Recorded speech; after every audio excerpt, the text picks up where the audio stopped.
went through a period of, of deep trauma and pain, in my 30s, let's say.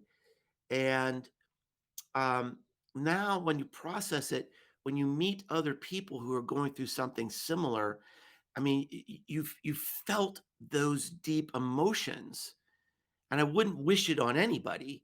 But now that I've gone through it, I can kind of have this empathy and look them in the eye and say, "Boy, I've been there, right there with you."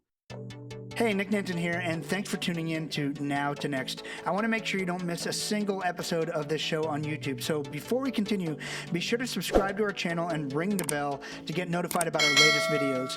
You have the option to be notified for occasional videos or all of them. If you're on your phone, just go into your settings and switch on notifications. Thanks for watching. Hey everyone, Nick Nanton back here with a great guest on Now to Next. I love conversations with this gentleman. You can already see him on the screen, so I can't hide who he is. Mark, what's going on, man? Mark Schaefer, how are you? Oh, I'm great, and Nick, you're just one of my favorites, and could I just couldn't wait to get back and connect with you and see you. Well, thank you. I'm excited to have this conversation today. Just so everyone knows, Mark has a new book. It's available right now, pre-launch on Kindle, coming out actually January 9th. And I cannot wait to talk about this entire concept, this book, and we'll get into that in just a second. Let me read Mark's bio. As those of you know who listen to this later, it is not linear, but it's helpful in this context to get into it. So Mark Schaefer is a globally recognized keynote speaker, educator, marketing consultant, and author. His blog, Grow, is considered one of the top marketing blogs in the world. Mark has worked in global sales, PR, and marketing positions for more than 30 years and provides consulting services as executive director of Schaefer Marketing Solutions. Mark holds 7 patents and is a faculty member of the Graduate Studies program at Rutgers University. He is the best-selling author of 9 books, including the first book ever written on influencer marketing. His latest book is launching in January, as I just discussed, and it is titled Belonging to the Brand: Why Community is the Last Great Marketing Strategy. I love this idea, Mark, because you're combining, for the first time I've ever seen it, community as a marketing strategy Yes, and dissecting that, and yes, you're including brand in that, and brand. Um, all of these topics on their own, marketing, branding, and community, can be very confusing topics. I mean, you could get a PhD on any of these and still be confused about it. So, um, let's start from my context is that I always explain to people that, don't get confused by a brand. A brand is simply a story, and branding is just storytelling.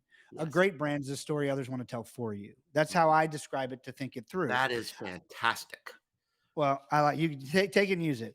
What I've started talking about too is a relationship is nothing more than a human connection that has a story tied to it. And that story is either positive or negative, right? Typically, you either smile when someone calls you, or you go when someone calls you, and you're like, "Do I answer? Do I not answer?" Mhm. So I want to start talking about, like, because community is really relationships and how all these people relate to each other, and with sort of the main, I guess, the community leader, depending on how the community is set up. So there's so many places to go with this. I think the best place to start is where you start in your book, with a moment, a defining moment in your life, in school, where I think we all have these moments that we either honor or we try to hide in the back closet of our mind. And I can tell you from personal experience, if we hide it in the back closet of our mind, that is where a lot of anxiety, depression, other things come from. I don't suffer clinically with those, but I know it from experience and from friends. Mhm. And these things cause us trauma. And if we do not honor our past, we can never achieve our full future. So let's talk for a second about a moment you're willing to talk about that was clearly a defining moment for you, that you none of us typically want these defining moments to be be a defining moment, but it's what we do with them. So share that story with us, Mark. Well, the story, I have a great friend, uh, Keith Jennings. He's one of the most brilliant men I know. And he said that each of us has a furnace. And the furnace is created by something that happened in our past that's burning inside us. Now, I think that's the productive use of those stories from our Yes. past, right? Yes, that's true. And, I have a couple furnaces. And one of them was I moved to a new school, moved to a new state in America. And I guess the short part of the story is I was attacked by a bully and escaped a molestation situation. And as I was escaping, the bully said he would kill me if I told anybody. I was 12 years old. And so for the next, year, 2 years of my life, I was a ghost. I was just a shadow person and was traumatized and just avoided everything because this guy might be there. Uh, and he always had these threatening stares. And then, I moved to another school and I've started all over again and I was just so lonely. And in the first semester of my freshman year of high school, I don't think I had one meaningful conversation with anybody. And then this sort of miraculous thing happened um, out of sheer desperation. And I still don't really have an explanation of how I had the courage to do this. I tried out for the school play. I'd never really done anything like that before. And in the second part of high school, I got the lead as a freshman in the senior musical. And all of a sudden, I had a tribe. I had a community. I had friends. I had people who were mentoring me, people who were cheering for me, and girls were flirting with me. And I've always been haunted by this question. Um, what would have happened to me if I hadn't made that play? Because I was heading in the wrong direction. I was heading, these are the formative years. The research shows a lot of the things we experience in our early years, show up as we are as adults. And after I joined this group, I was like unleashed. I became a leader. I was the president of the National Honor Society. I was involved in sports. I was involved in student government. I won all these awards. I won all these scholarships. And it's never I've never been able to get it out of my mind. Um, Number one, what would have happened to me? Would I be here with you? Would I have written this book? And number two, and this was a big incentive for me about writing this book. The world is just whacked out right now. And there was this headline in the New York Times, the loneliest generation, talking about Gen Z. And it just breaks my heart about all these things that are going on, the pandemic, more time spent online, which in many ways is empty social calories. And so I point to three megatrends coming together that point to community as something we have to take seriously as businesses, but can also be important as a way to pivot our marketing. Number one is this idea that mental health is a big deal right now. We've never had more people who are more lonely, more isolated, more depressed, and they're longing to belong. Number two, so much technology these days is enabling us to connect in new ways. We hear all these confusing things about Web3 and the metaverse and NFTs. Well, guess what? When you cut through all the hype, it's ways to belong. You and I have a mutual friend, John Briggs. He's created an amazing new community. He's in my new book based only on NFTs. He says it's the fastest growing community he's ever seen. Then the third, and this is something I've been writing about for a long time, our traditional ways of marketing just don't work anymore, right? I mean, who sees ads anymore? I watch more TV than I've ever watched in my life. I never see ads because it's streaming and I listen to more music than I've ever listened in my life, but it's on Spotify, and I don't hear Right. ads. So businesses have got to find another way to break through, and my view is community is not really being seen through the lens of brand marketing, if they're doing it at all, and it's the greatest untapped opportunity probably in the history of marketing. Yeah, that's really interesting. A couple things you said there, like Spotify, for instance. Like, there's like they have all the data they could ever want to know about me ever, yet they have not put me into a community of any kind to discuss my esoteric music tastes, right, or whatever it is. So that's actually really interesting. Number two, what just so I know, so I understand you better, Mark, what are you listening to these days? Like, what's on your Spotify playlist? Well, let me go back to you with 2 comments. Spotify is actually in the book, and you bring up a really interesting point because it makes so much sense. Why wouldn't they, um, put us into a group? But what makes Spotify so, interesting and so unusual, their special sauce, really is the human component. They've got a community called rock stars, and they're the ones who are curating a lot of these Right. lists. So Yep. anyway, uh, I kind of when I got when I got my end of the year Spotify, highlights, Yep. it said I listened to like 72 genres. I didn't even know there were 72 Yeah. genres. Yep. Uh, I listened to 72 genres. There's probably lots of little micro genres. Um, I do have very eclectic tastes. I sort of I sort of waver between, I don't know, for lack of something better, kind of indie kind of rock to Yep. jazz. I listen to a lot of jazz. I'm sort of in a jazz period right now, Okay. Cool. and one of my favorite artists is Pat Metheny.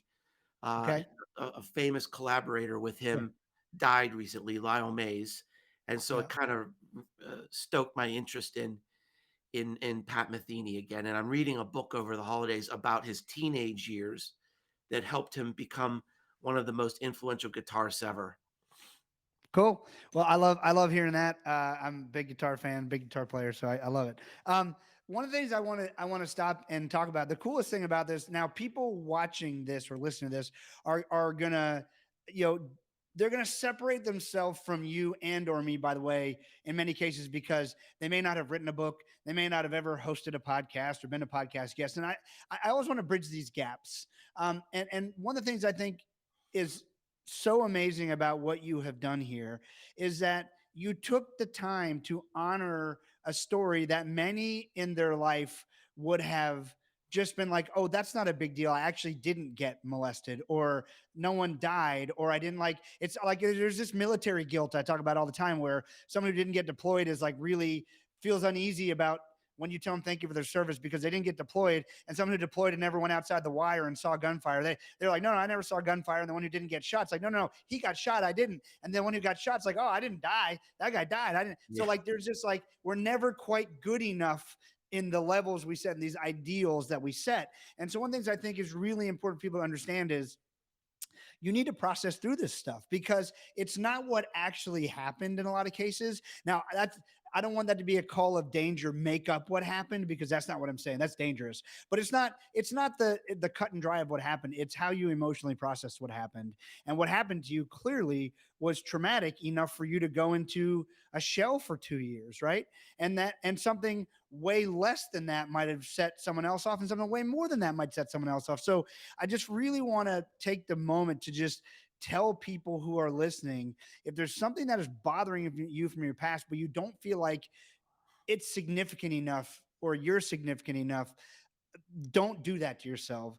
You know, deal with it however you need to. Get some therapy, start talking out with a good friend, start talking out with someone who loves you. My very good friend who you need to talk to if you haven't anyway, Mark, is Dr. Ned Hallowell. Ned is the top ADHD psychiatrist in the world. He's a Harvard trained guy. He talks about vitamin C, vitamin connect, and it's what we need more of in our lives. And what he says is when you stew and brood on something, it's worry. The moment you start discussing it with someone, it becomes problem solving. It becomes, it becomes a totally different side of it than just worry and concern. It can become a positive experience when you share it with those who you know would help you process it, and not commandeer the conversation, right? Right. And I couldn't agree more. And what I've found as I process the dark places in my life, it can not only be productive, it can be a superpower.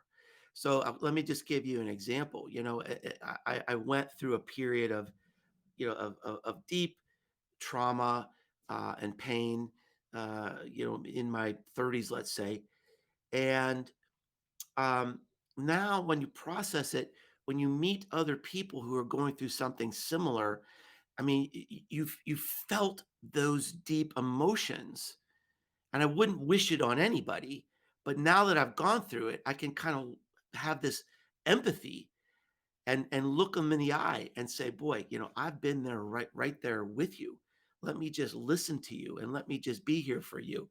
So it can be a new cape for us to display.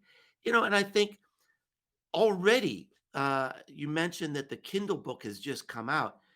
Already, you would not believe the messages I'm getting just by sharing that story.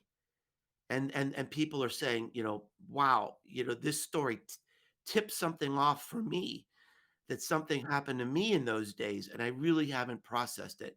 So maybe that'll be a positive that comes out of the book. Look, if that's all that happened, you would change millions of lives, if just by the nature of how many people are touched by each human on this earth. Another thing I think is really interesting here that I love to point out is when I someone else listening to this will be like, well, I don't have a story like that. And I'm thankful if they don't have a story like that, quite frankly. Right. But you didn't tell that story to get attention. You told that story to help other people. And what I tell everyone is when we all have that uncle or cousin or aunt who is just a blowhard at every family event. Like they just love to hear themselves talk. They love Mhm. to tell the same story over and over because they love to hold court and to be the center of attention. This is not what works in storytelling. Storytelling works when you share something for the purpose of helping someone else. And so I want everyone to take away from this part of that conversation is you everybody has a story that could help someone else. And when you honor that and start sharing those things, you will just be shocked at the way people start looking at you differently, start respecting you more, start having a deeper connection with you, and start valuing you more. So, but it really is all about that story being for their own good, not your own good. Now, you got to process it yourself first for your Mhm. own good, but then once you share it beyond that, it really needs to be for the purpose of helping someone else deal with some similar situation in their own life. Yeah. And for me, Nick, I mean, I grew up in a very stoic family, right? Where, big boys don't cry, you don't show your emotions, you don't talk about these things. So it's been a process for me to learn even how to talk about it.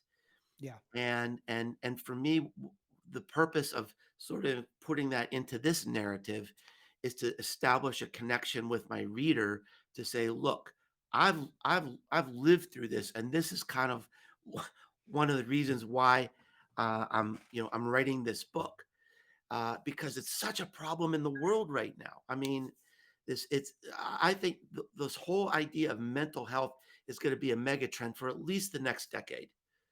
Well, yeah. Well, I think very importantly, we finally started paying attention to it, right? And so I think you could argue that it should hopefully be a much bigger part of all of our lives forever because now we've identified it and we can talk about it. In the context of the book, hopefully that alone helps a lot of people. And thank you for sharing that story. Going in, you've really divided the book into three sections. The first section being how community is the last great marketing strategy. Let's talk about that. Let's talk about it from a business perspective. How is community the last great marketing Yeah, strategy? it's kind of a bold statement. I love it. Well, the where I'm coming from on that is there's a story in the beginning of that section that talks about I went back to my childhood home of Pittsburgh, Pennsylvania, and there's a store there that's been there since 1903.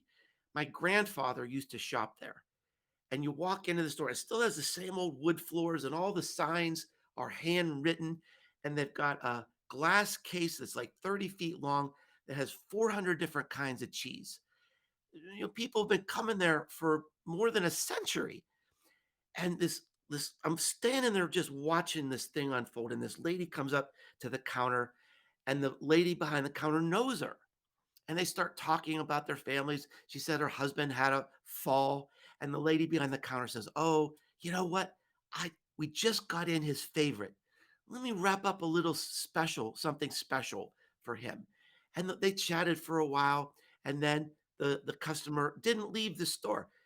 She saw some friends over at a table, and they went over and they started laughing. And I felt this deep sense of sadness that I've never had a shopping experience like that. Yeah. I've never walked in a store that knows me and knows my family and my kids and knows my name, and I see my friends, and it's not just shopping, it's like an experience, and I'm just one generation away from that. And I live in a world where I despise shopping.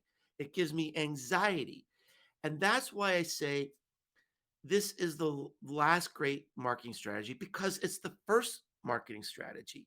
Belonging to a place, that's the way it always was. You shopped at a place because you went there for your meat, and you went there for your tailoring, and you went there for your vegetables, because those are the people in your community that does that. They know it, and you belong to that place, and that's where the emotion is. That's the only marketing that you need. We've never lost that. I mean, we've never really lost that desire to belong. In fact, is greater than ever, because all of the institutions we used to belong to are gone or disappearing. So that's point number one. Point number two is there's a case study in my book. I've never done this before, Nick. This is my 10th book. There's one chapter in the book that's devoted entirely to one person. It's a woman named Dana Moustaff. Dana was she's an entrepreneur, and she got pregnant, and she was struggling with, am I an entrepreneur, am I a mom? And she was being pulled in two directions, and she said, well, I want to do both. She created a community called Boss Mom to nurture people and support people going through the same thing. She now has 70,000 people that belong to this Facebook group. In her first 8 months, she was making a six-figure salary. Her business has doubled every year, and she has no sales department, no marketing department, no advertising budget at all. So it's weird that she can sell everything she makes, videos and books and events and consulting, and she doesn't have to have any marketing. So this is like the greatest marketing of all. If you have a community, you don't need SEO. You don't need branded content. It's over. You've got everything you need. You have this community, you have the emotion, and as long as you build and sustain this community, that can become your business. There's examples, there's brand new case studies in this book about businesses that moved to community, and the community actually became the business. Makes complete sense. And it's, that's quite frankly, that's how I fund all my documentaries. It's through my community. They want to help me tell someone else's story, share someone else's story. And the only reason I'm able to do that is because it's a community of relationships I built over time that are, I've helped them and they're willing to Yeah. help me back. So that makes, I love hearing it that way. Um, the second part, well, first of all, too, I think it's really important that we, like, even if you didn't look at it this way in the past, um, the listener, we all as kids, probably teenagers is probably where it's probably easiest. You probably have the most vivid memories of buying a certain brand of t-shirt or jacket or shoes because you wanted to be seen as part of a community, because everyone in that community, whether it's the kids in drama or the band or the jocks or the, like, whatever, right? Like, what did they wear? What did that community look like? And then secondarily, we've been doing it forever too, just by we talked about earlier, identifying with music. I mean, music is a huge part of people's community identity. Particularly, I think in those formative years, a lot of people use it to find their lane. Section 2, you start talking about the art and science of community. Um, Tell us about this. Like, what is the art and what is the science, and how do we start looking at building our own communities? This is I love this part of the book because it talks about how working with a community is so different than what we normally think of in terms of leadership or even marketing management. It's about giving up command and control. Um, One of the ideas in that section, in terms of the art part of it, is an example about the importance of status. Now, status is kind of a taboo topic in business. We don't want to brag. We don't, want to demonstrate hubris. But in status is like part of the engine of community. People join because they want to be recognized. They want to be acknowledged. In my own community, I'm an experienced leader, but the two main functions in my community for me is number one, sort of uh, work on the culture, keep the culture sort of intact, a generous, friendly, ethical community, number one. And number two, dispense status. Those are the two most important parts of my job in my community. That's a new way to think if you're working in brand marketing as a company. Uh, Yeah, wow. There's yeah. there's a there's a lot to unpack there. I Oh, think there's oh, the, that it's just yeah, it turns management upside down. for good reason, by the way, which I love that. So part of the thing that I think is really fascinating there is, when you start talking about status.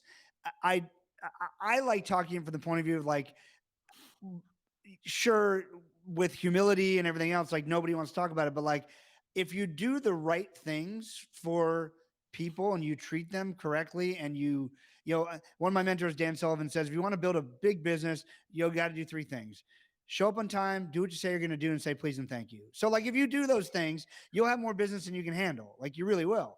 And so, and when you do that thing for, if it's a car detailing business, right? You will have status with your top clients because you take such good care of them that they always get compliments on how clean their car is, and they cannot wait to Yeah, introduce their best friend to their secret weapon, yeah, which is you. And you yeah, have that, like, status is everything. Like, status yeah. is magnetism. It And is. you don't get it by bragging. You Yeah, get status by doing. You get status by showing, improving. And so I think if we look at it from the point of view of what it really is, as opposed to false status or, whatever, just self-aggrandizement, that isn't true status. I mean, to me, true status is like my friend Dr. Nito Cobain. He always talks about leading a life of success and significance. To me, mm, status is significance. If you yeah, are significant enough in my world that I think you need to know somebody else, I mm, can't wait to give you yeah, that introduction. But you would not have that if you didn't hold status with me, where I believed you were going to follow through, and that I believe you had ethics. I believe that you were intentional, all of these things. So yeah, let's remove the BS from that word and use it for yeah. what it really is. That's Well, beautifully said. And one of the things I think you'll like when you get to explore that chapter a little bit more is there's studies in there that show that Status not only is important for our psychological health, it actually impacts our physical health. I mean, it's just I learned so much just writing this book. Writing a book is almost like getting another master's degree. Well, they say we And write the book we need to read, right? I mean, yeah, that's how it oh, works. yeah, yeah. I guess I did. Hey, it's part of the journey. That's why you do it, because Yeah, you go, oh, I want to teach this, but I need to learn more about it in order to yeah, teach it effectively, right? yeah, Um, that's yeah, that's great stuff.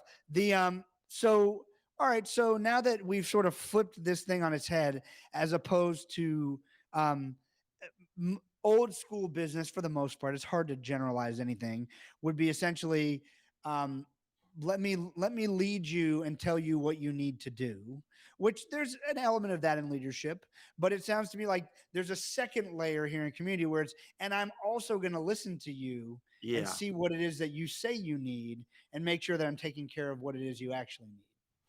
Well, from a brand perspective, think of the power of that. Um, One of the trends I talk about in the book, especially with young people today, they're hiding out. They're not spending their time on Facebook or Twitter or places that we can see with these social listening platforms. They're spending their time in Discord and on Fortnite and in in the someplace in the metaverse. And they don't want to be seen. They don't want their information to be captured. But if they're in a community, then we can hear from them firsthand. This idea of firsthand information, first party information that we're not getting from a marketing perspective from cookies anymore. Co creation, collaboration, innovation, advocacy. These are all powerful things that can come from community that, frankly, are being overlooked. 70% of the brand communities today are focused on one thing: customer self service, like a tech support thing. Oh, you got a software problem? Go visit our community. Try to figure it out. That's fine. The companies love it because it keeps the accountants happy. They can sort Right. of look at cost avoidance, see how much they're saving. And one of the radical views in the book is like, look at this in terms of building emotional connection and brand value, which means you don't really measure it necessarily in those quantitative terms. Yeah, and one thing I love that you say, a brand community exists to serve the people, not the business, and Yeah, that's a different way of looking at things than a typical CFO would say. A good CFO would say, "All right, test it and show me the ROI on it." But a typical response would be like, "No, no, no. Everything we need to do." Everything we do needs to serve the business in order to drive maximum ROI. How does this work? How do you build a community that serves the people, not the business, but makes business sense? well, that is the most important question. It really is, Nick, because and that's where businesses fail. All most communities fail because the purpose of the community is to sell stuff, and that's not what people want. They want to. You have to think of what's the intersection between you and your community where you can get together and people want to go there. For you, it's storytelling and making these stories come alive. That's exciting. Probably, people probably like live through your storytelling and your adventures. My community is devoted toward uh, learning about the future of marketing together. So, at the a great example that I think everybody can relate to is Harley Davidson. They've got a huge community, Hog, right? Harley Owners Group. They go on rides together, festivals. 700,000 people show up at Sturgis, South Dakota every year because they're of this huge community. The purpose of Harley, their stated purpose, is to help people realize their dreams through a lifestyle of motorcycles, which is a nice way of saying we want to help you become a badass. Now, Nick, think how different that is. They're selling transportation. Think how different that is from your car dealership saying, "We're going crazy. It's our President's Day sale. $2,000 off now." Right. Harley will never do that. Right. They don't need SEO. They don't need crazy ads. They don't need coupons and discounts because they've got this emotion of community. Now, and there's no reason that a car dealership couldn't create that same thing. They're stuck in this rut. Eventually, they're gonna go away because nobody wants that stuff. So it's this idea of the intersection. Yeah, I want to be a badass. Okay, we want to make you a badass. That's community. Done and done. I am very quickly becoming a part of the Big Green Egg community. I bought one like 9 months ago, and I'm in love with just the fun of cooking with open fire and baking and smoking and like, and I was very intimidated by it, by the way, because I had never done any of that really before, and thankfully there are tools now like, well, this is funny. So when people tell me they don't know, and by the way, guilty of all of these things myself, so I'm not just throwing other people, but like, we all think like, oh, if I were going to start a YouTube channel to share things with somebody, like, I'm not that much of an expert. I wouldn't even know where to start. Why would people tune in? The first thing I Googled when I got a big green egg is how to light a big green egg. Like, literally step one, if you want to cook a freaking thing on the big green egg, you gotta be able to light it. But Yeah, like, none of us think that people are looking for step one in anything. Like, we yeah, just, because we know it's not exciting. Like, how would yeah, any idiot not know how to light a big green egg? Well, I can assure you, this idiot did not know how. yeah, So I just want to encourage people. It's okay to start at square one. Not everyone yeah. will start with you. And Other people might start on a different I journey. guarantee you, there's a big green egg community out there. Oh, there is. I've Oh started. yeah. There's a big green egg festival. I mean, there's a in a Wow. big stadium. I Wow. mean, it's like because it's Wow. like, it's an affinity that people have to. I mean, cook, and it in all different styles. And outdoor cooking is sort of a, different thing, right, than indoor cooking. So anyway, yes. So just, and a reminder for people: start with step one. People will join you on the journey as far as you want to go. They might not all go back to step one, but never feel bad about starting at step one, because there's always some idiot like me looking where to start at step one. Yeah. We got an interesting question from my friend Chris, who's listening live. I've Yeah. got a great story and an answer to this, but let's ask the question. He's asking, can community be implemented successfully into a nonprofit type organization? The answer is a resounding yes. Uh, Resounding. Yeah. talk about your experiences there, Mark, Yeah. and I'll I share mean, one after. and one of the things I work really hard to do is in this new book, I have really diverse case studies. I try to put in something for everybody: big business, small business, international, B2B, B2C, and nonprofit. So it's a great case study by featuring a person, Alice Ferris, and she specializes in helping nonprofits with fundraising. And she laments in the book that fundraising for nonprofits used to be, hey, donate now and we'll give you this mug Right. or our DVD set of Dolly Parton's greatest hits. And she said, we're not really serving the nonprofit, we're like selling mugs. And so she started creating community experiences. So and then the people that you're reaching out to, they're actually getting to see you and know you face to face. She gave this powerful example that people who started coming into this community of events and starting to know each other and know them, their average donation level went up from $100 a year to $100 a month. And I mean, nonprofits, as you know, Nick, I mean, it's all about the story. It's all about emotion. And if you really believe in a nonprofit, of course you want to be part of that community. Uh, so I'm going to tell a story. I do a lot of work with a anti-human trafficking organization called Operation Underground Railroad, and what they have done is they've created a division of donors called abolitionists. And so you're stopping modern day slavery, because everyone says, "Oh man, if I was alive during that time, I would do something." And the question is, would you? We literally have more people enslaved today than ever in history. But what are you doing about it? What can you do about it? Most people don't even know. So becoming abolitionist is a monthly donation. I think it starts like $5 a month, and they've rescued thousands of people all across the globe. Had lots of people persecuted and left to held to account for what they've done. And as of right now, I'm looking on their website right now.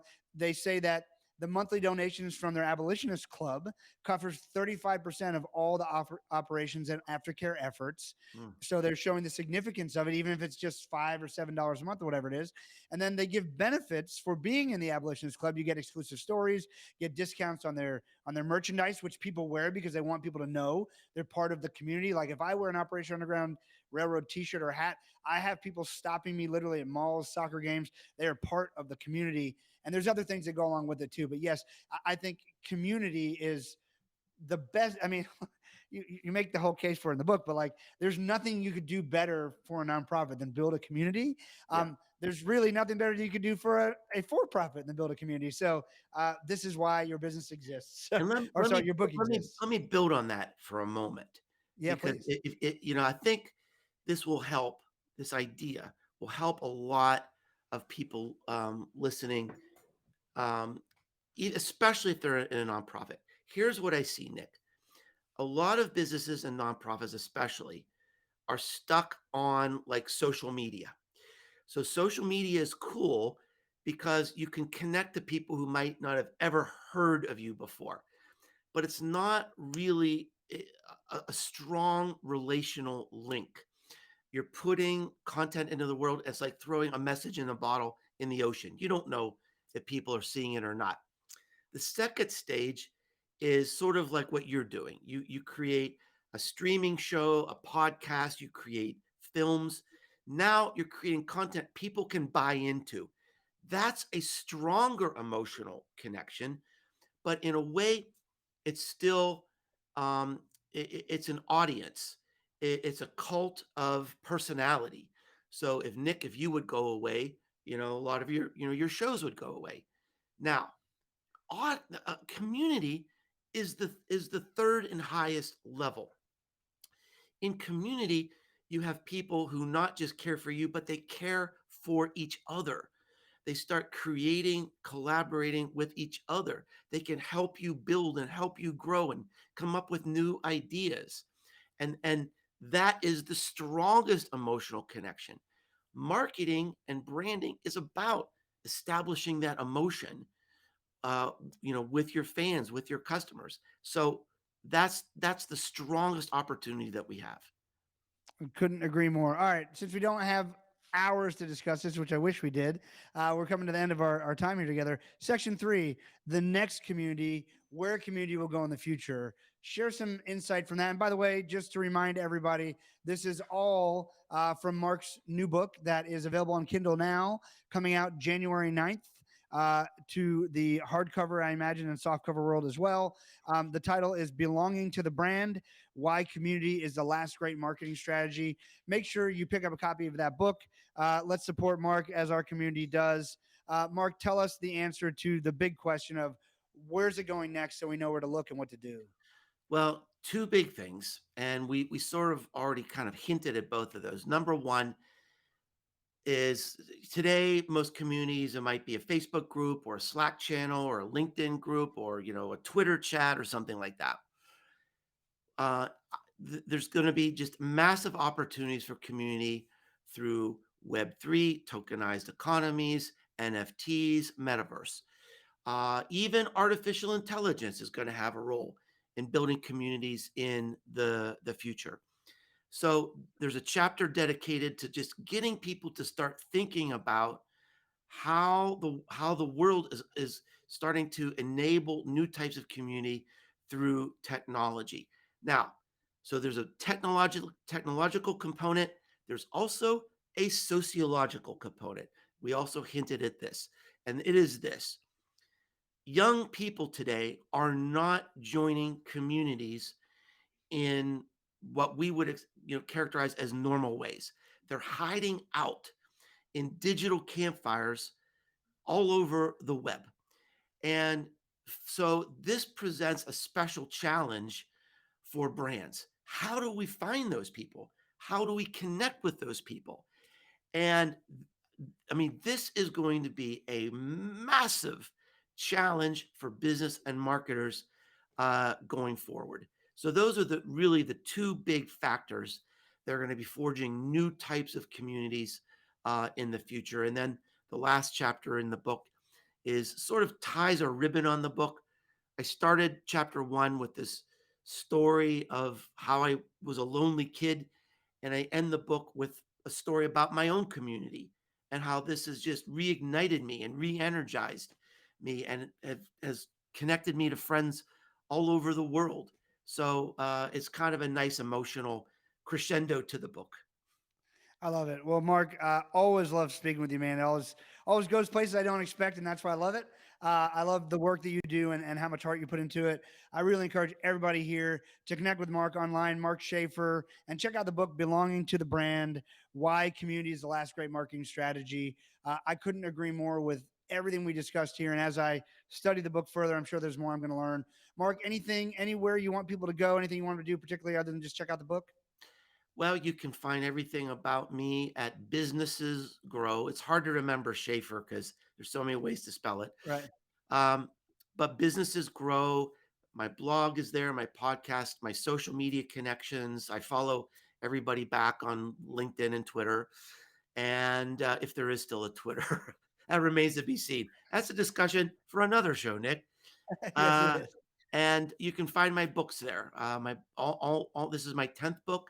You can find them all on my website. And thanks so much, Nick. It's just been great seeing you again. I appreciate you and your great work. My pleasure, man. Thanks for coming on, and we'll see you all next time. Thanks for tuning in to Now to Next. Take care. Hey, Nick Nanton here, and thanks for tuning in to Now to Next. I want to make sure you don't miss a single episode of this show on YouTube, so be sure to subscribe to our channel and ring the bell to get notified about our latest videos. You have the option to be notified for occasional videos or all of them. If you're on your phone, just go into your settings and switch on notifications. Thanks for watching.